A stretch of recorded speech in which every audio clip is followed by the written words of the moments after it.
Emotional ഫ്ലക്ച്വേഷൻസും നമ്മുടെ തിരക്കും ഒക്കെ എവിടെയാണ് നമ്മൾ കൊണ്ടെത്തിക്കാറുള്ളത്? നമ്മുടെ വീട്ടിലേക്കാണ്. പലപ്പോഴും കുട്ടികൾ അവരുടെ ഒരു ഹൈ എനർജിയിൽ നമ്മുടെ അടുത്ത് വന്ന് ഓരോ പിന്നെ കളിക്കാൻ പറയുമ്പോഴും അല്ലെങ്കിൽ ഓരോന്ന് ചെയ്യാൻ പറയുമ്പോഴും ഒക്കെ നമ്മൾ നോ ആണ് കൊടുക്കുന്നത്. Consider them as the emotional banks. Okay, and നമ്മൾ പറയുന്ന നോയും നമ്മൾ റെസ്ട്രിക്റ്റ് ചെയ്യുന്ന കാര്യങ്ങളും ഒക്കെ നമ്മുടെ വിഡ്രോവൽസും, നമ്മൾ പറയുന്ന യെസ്സും നമ്മൾ കൊടുക്കുന്ന നല്ല സമയങ്ങളും ഒക്കെ തന്നെ നമ്മുടെ ആ ഒരു ഡെപ്പോസിറ്റ്സുമായിട്ട് കൺസിഡർ ചെയ്യുക. ഏതാണ് നിങ്ങൾ ഏറ്റവും കൂടുതൽ കുഞ്ഞിനോട് ചെയ്യുന്നത്? നോ പറയുന്നതാണോ yes പറയുന്നതാണോ?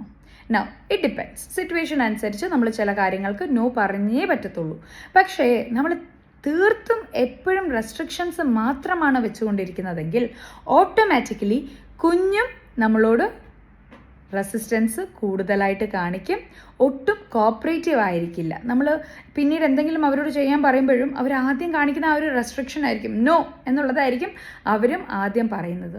So next time, before you say n number of no's, start depositing with couple of yes. For example, ഒരു കാർ will it fly എന്ന് ചോദിക്കുമ്പോൾ ഒത്തിരി ലോജിക്കലായിട്ടുള്ള ഉത്തരമൊന്നും അവർ ഉദ്ദേശിക്കുന്നില്ല. Yes, let's make it fly എന്ന് പറയുമ്പോൾ you are giving a deposit to them, so that നിങ്ങൾ പിന്നീടൊരു നോ പറയുമ്പോൾ അവരുടെ റെസിസ്റ്റൻസും കുറവായിരിക്കും. Try it out with more yes.